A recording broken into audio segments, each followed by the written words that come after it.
Assalamualaikum warahmatullahi wabarakatuh. Kami dari Tutor 2 akan menjelaskan mengenai kebijakan politik luar negeri masa Orde Baru.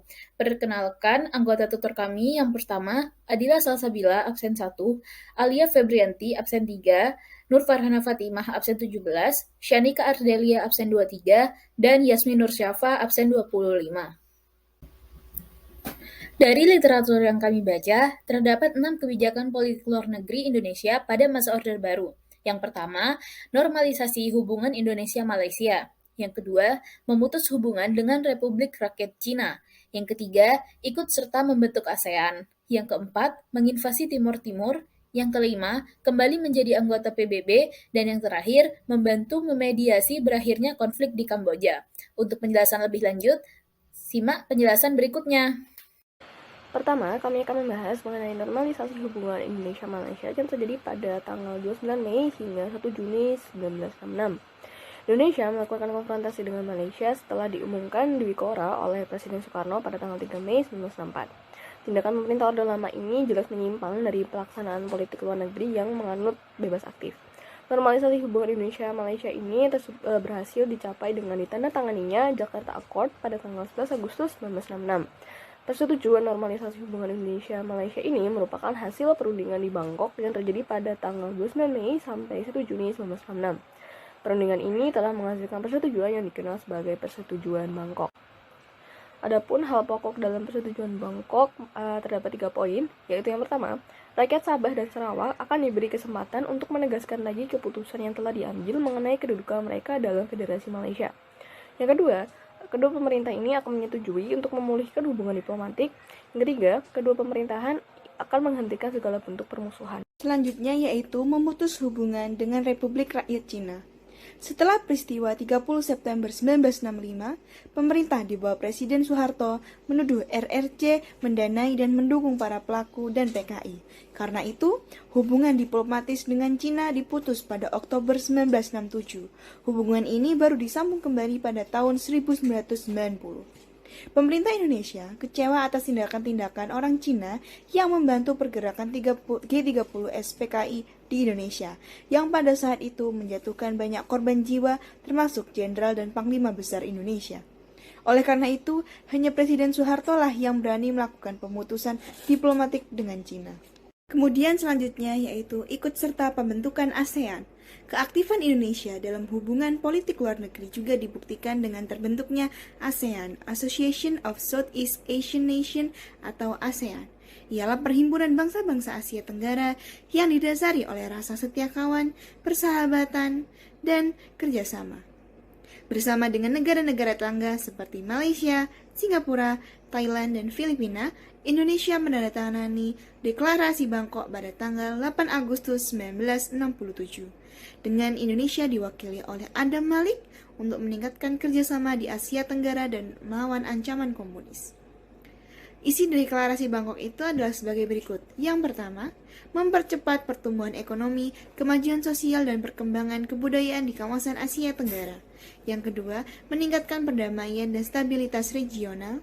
Yang ketiga, meningkatkan kerjasama dan saling membantu untuk kepentingan bersama dalam bidang ekonomi, sosial, teknik, ilmu pengetahuan, dan administrasi. Yang keempat, memelihara kerjasama yang erat di tengah-tengah organisasi regional dan internasional yang ada. Yang kelima, meningkatkan kerjasama untuk memajukan pendidikan, latihan, dan penelitian di kawasan Asia Tenggara.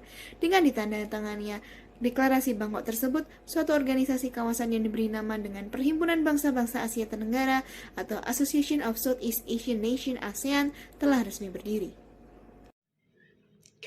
Pada tahun 1974, Timur Portugis mengalami perang saudara yang berakhir dengan kemenangan Fretilin yang berhaluan kiri.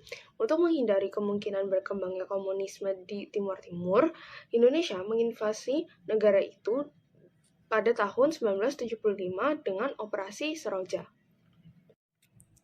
Pada masa pemerintahan Soekarno, Indonesia telah aktif menjadi anggota PBB, tepatnya sejak 28 September tahun 1950. Seiring berjalannya waktu, Indonesia memutuskan untuk keluar dari organisasi dunia tersebut pada 1 Januari 1965. Faktor utama keluarnya Indonesia dari PBB ialah diterimanya Malaysia sebagai anggota tidak tetap tidak tetap PBB. Di bawah pimpinan Soekarno, Indonesia membentuk organisasi tandingan yaitu Konevo.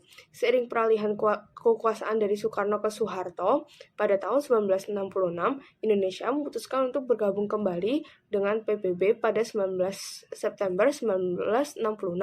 Keputusan ini disambut baik oleh Dewan Umum PBB pada 28 September. Indonesia kembali ke PBB dengan pertimbangan prinsip politik luar negeri Indonesia yang bebas aktif. Keaktifan Indonesia dalam PBB secara nyata tampak dengan terpilihnya Menteri Luar Negeri Indonesia Adam Malik menjadi Ketua Majelis Umum PBB untuk masa sidang tahun 1974. Perang antara Kamboja dan Vietnam mengakibatkan terancamnya keamanan politik di kawasan Asia Tenggara. Konflik yang berkepanjangan membuat negara-negara di Asia Tenggara yang bergabung dalam ASEAN mendukung dan percaya Indonesia sebagai penengah dalam menyelesaikan proses perdamaian di Kamboja. Pada tahun 1988, pemerintah Indonesia yang diwakili oleh Menteri Luar Negeri Ali Alatas berhasil menyelenggarakan pertemuan antara pihak-pihak yang bertikai di Kamboja. Pertemuan ini dikenal dengan nama Jakarta Informal Meeting. Jakarta Informal Meeting yang pertama dilaksanakan pada bulan Juli 1988 dan bertujuan sebagai media yang mempertemukan pihak-pihak yang bertikai di Kamboja. Pertemuan ini menghasilkan beberapa kesepakatan, yaitu gencatan senjata antara pihak Kamboja dan Vietnam, membutuhkan pasukan perdamaian PBB untuk mengawasi penarikan mundur pasukan Vietnam dari Kamboja, dan penggabungan semua kelompok bersenjata di Kamboja ke dalam suatu kesatuan. Selanjutnya, Jakarta Informal Meeting yang kedua dilaksanakan pada bulan Februari 1989.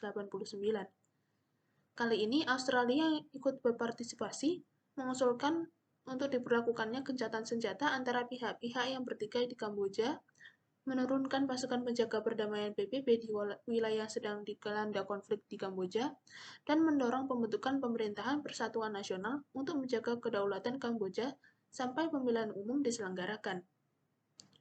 Dari Jakarta Informal Meeting 1 dan 2 dilanjutkan dengan Jakarta Informal Meeting ketiga. Jakarta Informal Meeting yang ketiga dilaksanakan pada bulan Februari 1990. Dalam pertemuan ini, negara-negara membahas pengaturan pembagian kekuasaan antara pemerintah Koalisi Demokratik Kamboja dengan Republik Rakyat Kamboja dengan dibentuknya Supreme National Council. Proses perundingan dilanjutkan di kota Paris pada tanggal 23 Oktober 1991. Di sana, kelompok-kelompok yang bertikai di Kamboja menandatangani perjanjian Paris yang diantaranya berisi bahwa akan diselenggarakan pemilihan umum di Kamboja. Pada tahun 1993, dilaksanakan pemilihan umum di Kamboja. Dengan adanya pemimpin yang merupakan hasil pemilu, maka proses perdamaian di Kamboja semakin membaik. Pada akhirnya, pada tanggal 31 Agustus 1995, Kamboja resmi menjadi anggota ASEAN yang ke-10. Sekian dari kami. Bila ada kata-kata yang kurang berkenan di hati, kami mohon maaf sebesar-besarnya. Wassalamualaikum warahmatullahi wabarakatuh.